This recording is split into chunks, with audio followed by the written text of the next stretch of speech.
मुंबई उच्च न्यायालयामध्ये माझी जी याचिका होती त्या याचिकेला न्याय मिळाला आणि उच्च न्यायालयानं महाराष्ट्रातल्या ऊस उत्पादक शेतकऱ्यांना एक रकमी FRP देण्याचा आदेश दिला आणि 2022चा जो शासन निर्णय होता तो रद्दबातल केला। त्याला अनुसरून राज्य सरकारनं 15 एप्रिलला नवा शासन निर्णय केला। आता सीझन जवळपास संपल्यात जमा आहे, पण अनेक साखर कारखान्यांनी शेवटच्या 2 पंधरवड्याची बिलं अद्याप शेतकऱ्यांना दिलेली नाहीत। अनेक साखर कारखान्यांनी जी FRP दिलेली आहे ती अर्धवट दिलेली आहे। आता या सगळ्या साखर कारखान्यांचा हिशोब साखर आयुक्त कार्यालयामार्फत होऊन मागच्या वर्षीच्या सरासरीच्या आधारानं FRP निश्चित करून ज्यांनी कमी FRP पहिल्या उचलीच्या स्वरूपामध्ये दिलेली आहे त्यांनी उर्वरित जी रक्कम आहे ती 15% व्याजासहित ताबडतोब द्यायला आदेश काढणं गरजेचं आहे। ज्यांनी शेवटच्या 2-3 पंधरवड्याची बिलं दिलेली नाहीत त्यांच्यावर RRC करण्याची आवश्यकता आहे आणि ती करण्यासाठी शासन साखर आयुक्त कार्यालय काय कारवाई करते हे विचारण्यासाठी म्हणून मी आलेलो होतो। कारण ज्या विभागाची थकबाकी कमी असते नेहमी असं सांगितलं जातं, त्या कोल्हापूर विभागात सुद्धा 135 कोटी रुपयाची थकबाकी आज अखेर आहे। उर्वरित महाराष्ट्रामध्ये याच्यापेक्षाही परिस्थिती वाईट आहे। शेतकऱ्याला सध्या पैशाची गरज आहे। शेतकऱ्यांच्या आत्महत्या वाढत चाललेल्या आहेत आणि अशा परिस्थितीमध्ये त्याच्या हक्काचे कायद्याचे पैसे जर त्याला मिळणार नसतील तर मग हे आयुक्तालय नेमकं काय करतंय हा प्रश्न आम्ही त्यांना विचारला आणि हा हिशोब तातडीनं व्हायला पाहिजे। 37 कारखान्यांच्यावर महसुली थकबाकीच्या नोटिसा बजावून वसुलीसाठी आयुक्तालयाने प्रयत्न केले त्याचं स्वागतच आहे, पण 100% FRP दिलेले कारखाने फार थोडे आहेत। या उर्वरित कारखान्यांच्यावर काय कारवाई करणार आहे हा सगळ्यात महत्त्वाचा मुद्दा आहे। त्याच्यानंतर काल या ठिकाणी साखर उद्योगामध्ये आणि विशेषतः ऊस उत्पादनामध्ये AI तंत्रज्ञानाचा वापर करायचा यासाठी एक बैठक झाली। राज्य सरकारनं बजेटमध्ये 500 कोटीची तरतूद केलेली आहे, चांगली गोष्ट आहे। तंत्रज्ञानाला आम्ही कधीच विरोध करत नाही, उलट आम्ही सर्वोच्च दर्जाचं तंत्रज्ञान शेतकऱ्यांच्यापर्यंत पोहोचलं पाहिजे या मताचे आम्ही आहोत। परंतु हे तंत्रज्ञान कारखानदारांच्या सोयीनंच वापरलं जाणार आहे का? या तंत्रज्ञानासंदर्भात लगेच तातडीनं पावलं उचलली आणि 500 कोटीची बजेटमध्ये तरतूद केली, पण गेली 10 वर्ष साखर कारखाने बेदिक्कतपणे काटा मारतात आणि त्या काटामारीवर उपाययोजना करा अशी आम्ही मागणी करतोय, आंदोलन करतोय। साधारणपणे 15 ते 20% काटा मारला जातो आणि हा सारा काटामारीतून जमा झालेला जो पैसा आहे तो काळा पैसा तयार होतो, त्याचा राजकारणासाठी उपयोग होतो, लूट होते शेतकऱ्याची। या ठिकाणी AI तंत्रज्ञान का वापरलं जात नाही हा प्रश्न मी साखर आयुक्तांना विचारला। हजारो पेट्रोल पंप आहेत, ते पेट्रोल पंप चालवणाऱ्या कंपन्या मोजक्याच आहेत, पण त्यांनी उच्च दर्जाचं तंत्रज्ञान वापरून पेट्रोलच्या मापामध्ये होणारी जी काही फसवणूक होती पंप चालकाकडून त्याच्यावर ऑनलाईन पंप करून उपाययोजना केली आणि ते थांबवलं। मग महाराष्ट्रामध्ये साखर कारखाने तर 200 आहेत, म्हणजे 200 काटे ऑनलाईन करायचं काय अवघड आहे? या संदर्भात अनेक बैठका झाल्या, अनेक मिटिंगा झाल्या, मग याची अंमलबजावणी का होत नाही आणि इथं AI तंत्रज्ञान का वापरलं जात नाही या प्रश्नाचं उत्तर मला खरं तर साखर आयुक्तांनी दिलं पाहिजे, तर पण अजून त्यांनी दिलेलं नाही। दुसरा मुद्दा, साखर कारखाने सर्रास रिकव्हरी चोरतात। जेवढ्या रिकव्हरीचा आम्ही ऊस त्यांना पुरवतो त्याच्यापेक्षा कमी रिकव्हरी दाखवली जाते आणि मग रिकव्हरी चोरल्यामुळं जी साखर प्रत्यक्षात उत्पादित होते परंतु रिकव्हरी कमी दाखवल्यामुळे ती रेकॉर्डला येत नाही। अशी साखर त्याच्यावरची जीएसटी चुकवून काळ्या बाजारामध्ये विकली जाते, त्यातून काळा पैसा उभा राहतो। मग यासाठी AI तंत्रज्ञान का वापरलं जात नाही? पवार साहेब आणि त्यांचे पुतणे अजितदादा त्यांच्यात असणारे टोकाचे मतभेद विसरून एकत्रित आले आणि त्यांनी शेतकऱ्यांना AI तंत्रज्ञान मिळालं पाहिजे म्हणून वारंवार मिटिंगावर मिटिंगा घ्यायला लागल्या, चांगली गोष्ट आहे। पण या दोघांनी शेतकऱ्यांच्या ऊसाची जी काटामारी होते, शेतकऱ्याची जी रिकव्हरी चोरली जाते, यावरही अशाच प्रकारच्या बैठका घेतल्या असत्या तर महाराष्ट्रातल्या ऊस उत्पादक शेतकऱ्याला अधिक आनंद झाला असता।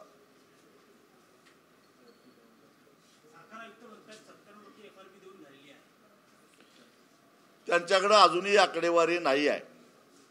मी तीच आकडेवारी मागायला आलेलो होतो। माझ्याकडे अशा शेतकऱ्यांच्या तक्रारी आहेत की ऊस तुटून 3-3 महिने झाले, 1 रुपया अजून साखर कारखान्यानं दिलेला नाही आहे।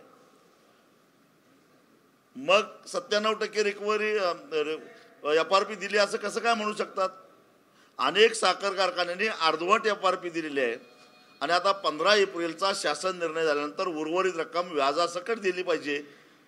ती रक्कम सुद्धा थकबाकीमध्ये धरणं गरजेचं आहे आणि काही कारखान्यांनी तर अजिबातच दिलेले नाही।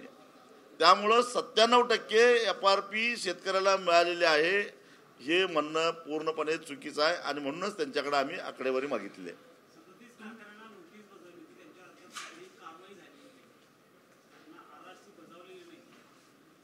केवळ शेतकऱ्यांना दाखवण्यासाठी RRCचं नोटीस दिली जाते, परंतु फक्त नोटीस देऊन चालत नाही तर त्याची अंमलबजावणी जिल्हाधिकारी कार्यालयामार्फत व्हावी लागते आणि मग जिल्हाधिकाऱ्यांनी संबंधित साखर कारखान्याची मालमत्ता ताब्यात घेऊन पुढची लिलावाची प्रक्रिया करावी लागते।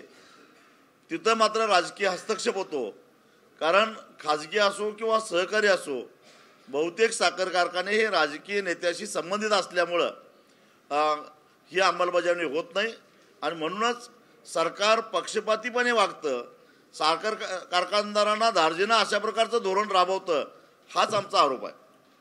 संशोधन केंद्राला AI तंत्रज्ञान देण्यासाठी सरकारने वेगळी भूमिका घ्यावी असं आपल्याला वाटतं? 100% वाटतं, कारण आजपर्यंत ऊस उत्पादकांना चांगल्या व्हरायट्या, चांगले वाण कुणी पुरवले असतील तर ते पाडेगाव ऊस संशोधन केंद्रानं पुरवलेले आहे। VSI हे जरी सरकारचं आणि कारखानदारांचं लाडकं बाळ असलं तरी आतापर्यंत खऱ्या अर्थानं उच्च दर्जाचं तंत्रज्ञान आपल्या मर्यादित क्षमतेनुसार पाडेगावनंच पुरवलेलं आहे आणि म्हणून जे काही AI तंत्रज्ञान किंवा त्याचं जे प्रशिक्षण असेल किंवा शेतकऱ्यांना ते पुरवायचं असेल तर ते पाडेगाव मार्फत पुरवावं असं माझं स्पष्ट मत आहे। काल पवारांची बैठक झाली, तुम्ही म्हणले की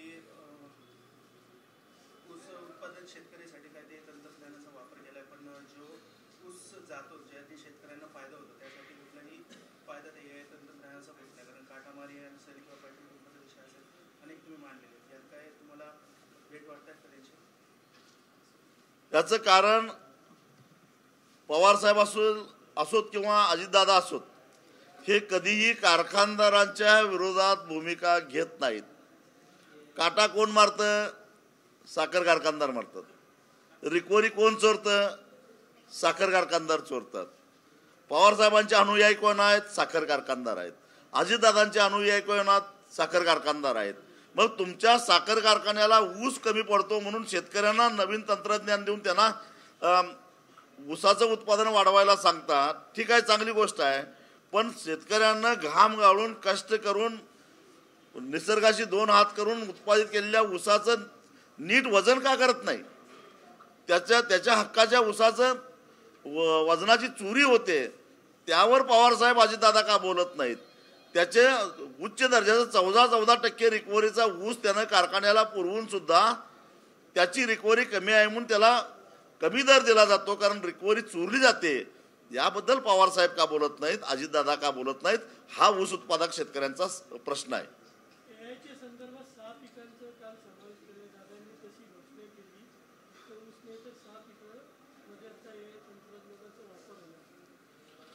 आम्ही तंत्रज्ञानाला कधी विरोध केलेला नाही. तंत्रज्ञान आलं पाहिजे, पण या ऊसाच्या वजनामध्येही तंत्रज्ञान येऊन दे ना. रिकव्हरी तपासण्याच्या बाबतीत पण तंत्रज्ञान येऊन दे ना.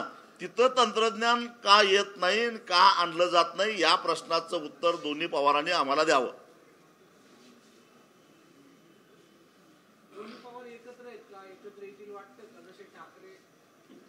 त्यांचं नातं अजून घट्ट होऊन दे, आमचं काय म्हणणं नाही. पण ते ऊसामध्ये या तंत्रज्ञान यावं यासाठी ज्या पद्धतीनं एकजुटीनं प्रयत्न करतायत, त्याच पद्धतीनं त्यांनी जर का काटामारीसाठी आणि रिकव्हरी चोरीच्या विरोधात एकजुटीने प्रयत्न केला तर महाराष्ट्रातला सगळ्यात आनंदी माणूस मी असेन. आता हे सगळे एकत्रित येतात म्हटल्यानंतर आम्ही येऊ ना.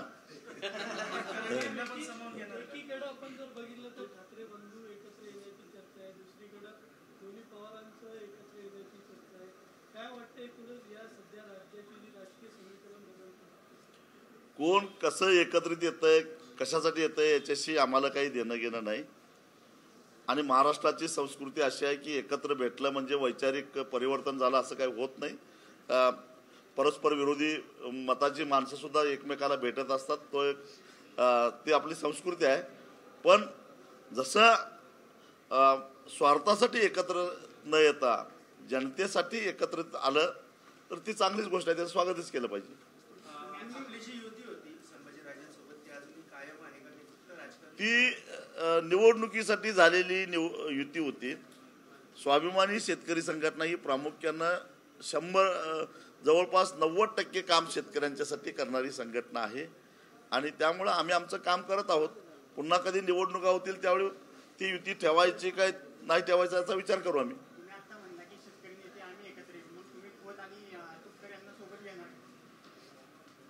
जे येतील त्यांना बरोबर घेऊ, पण त्यातले खरोखरच शेतकरी नेते राहिलेत किती हेही तपासावं लागेल.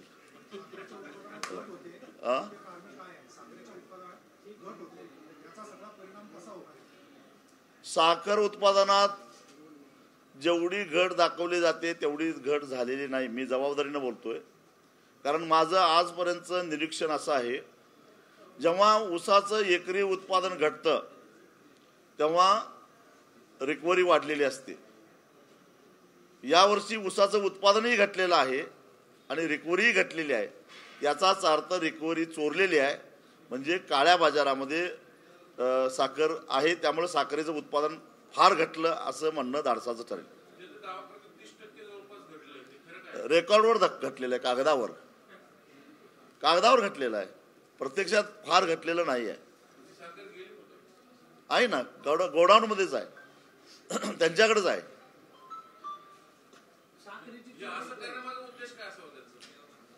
कारण साखरेचं उत्पादन कमी दाखवलं तर त्याची रिकव्हरी कमी दिसते.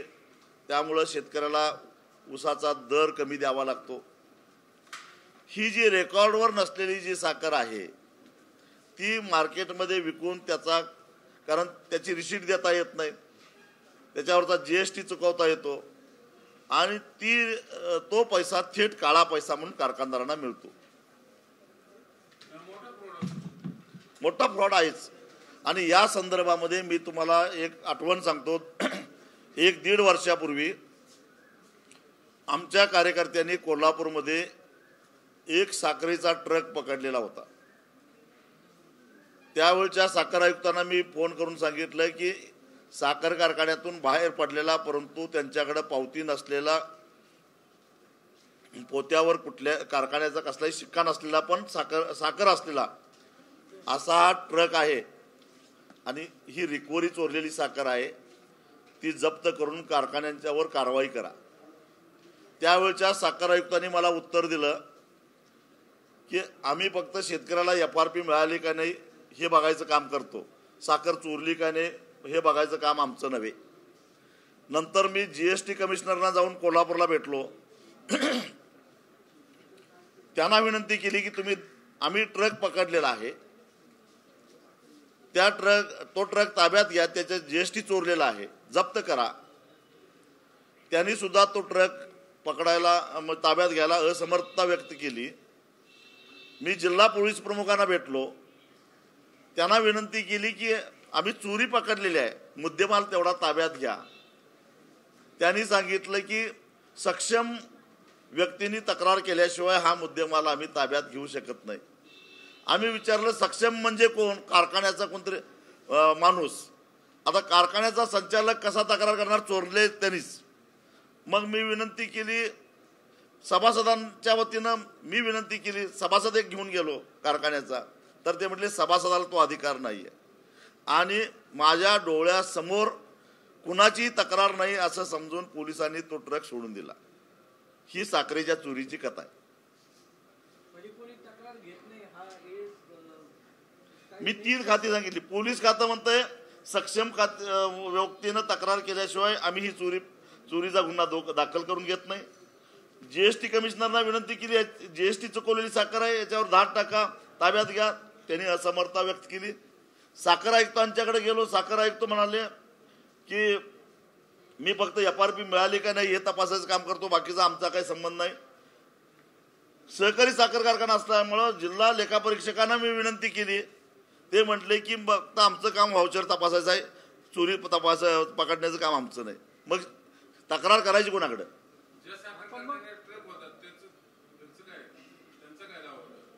त्यांचा दावा होता की आमचा ट्रकच नाही. गेली की सोडून दिली. करणार काय मग? साखरेला लागलेल्या मुंग्या कोण आहेत साऱ्या महाराष्ट्राला माहित आहे. त्या मुंग्या सांभाळतंय कोण हे साऱ्या महाराष्ट्राला माहित आहे. आणि त्या मुंग्याच्या विरोधात लढतंय कोण हेही साऱ्या महाराष्ट्राला माहित आहे. हा, मुंगळे आहेत सगळे.